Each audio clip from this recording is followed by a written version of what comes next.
All right, as if this whole trial weren't grotesque enough, guess who decided to mosey on in, uninvited? Well, President Hillary, of course. President Trump's main election rival in 2016, Hillary Clinton, offering the opinion nobody asked for, and you'll never guess which side she's on. The people's pantsuit, saying, quote, "If Senate Republicans fail to convict Donald Trump, it won't be because the facts were with him or his lawyers mounted a competent defense. It will be because the jury includes his co-conspirators." But that's not all. At the same time, Massachusetts Senator Liz Warren also chiming in, calling Republicans standing with the president, quote, "enablers," who, quote, "must be stopped."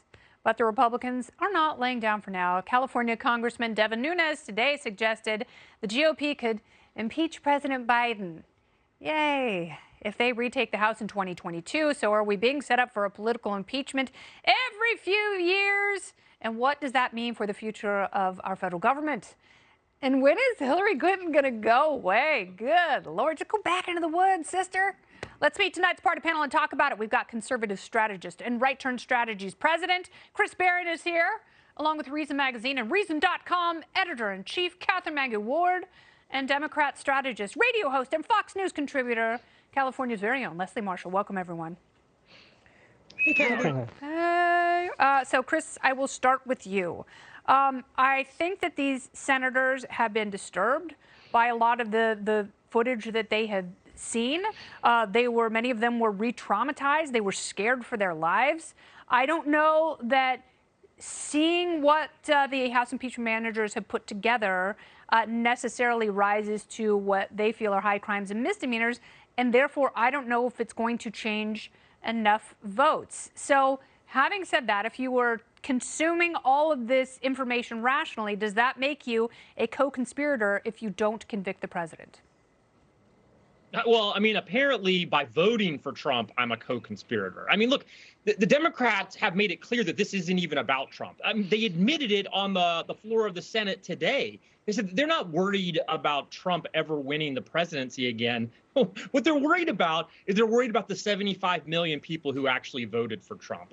That's who they're laser focused on. And look, let's not forget that none of this is about the so-called accountability. Look, the accountability is the people have spoken and Trump's not president anymore. This isn't about punishing Trump. Trump's ridden off into the sunset. He's going to hang out at Mar-a-Lago and play golf. There's nothing they can really do to change that. This is about what they perceive as accountability for voters. And this, by the way, this is a continuing trend of the Democratic Party to focus their efforts not on defeating the political opponents that they're running against, but actually going after voters. This goes back to the Hillary Clinton deplorables comment in 2016. They are so unbelievably obsessed with the fact that there are 75 million Americans out there who disagree with them. And instead of trying to change our minds, they want us to beat us into submission. Yeah, I still can't figure out how people, especially politicians, have not figured out how maybe alienating half the public isn't in their best interest. Democrats have the numbers now, but I don't know if those numbers add up to a mandate. But, you know, it's interesting. I'm sort of ruminating on the conversation and a couple of points that Andy McCarthy made, Katherine. And one of them was, you know, maybe he wasn't charged for the right thing.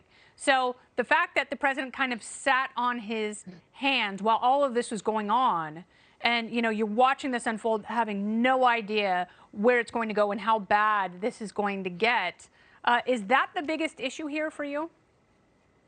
Those of us who have to try and make sense of proceedings like this, I think, are always tempted to more technical understandings of what's going on. So, you know, when Andy McCarthy said, you know, maybe if it had been different charges, this might have come out differently.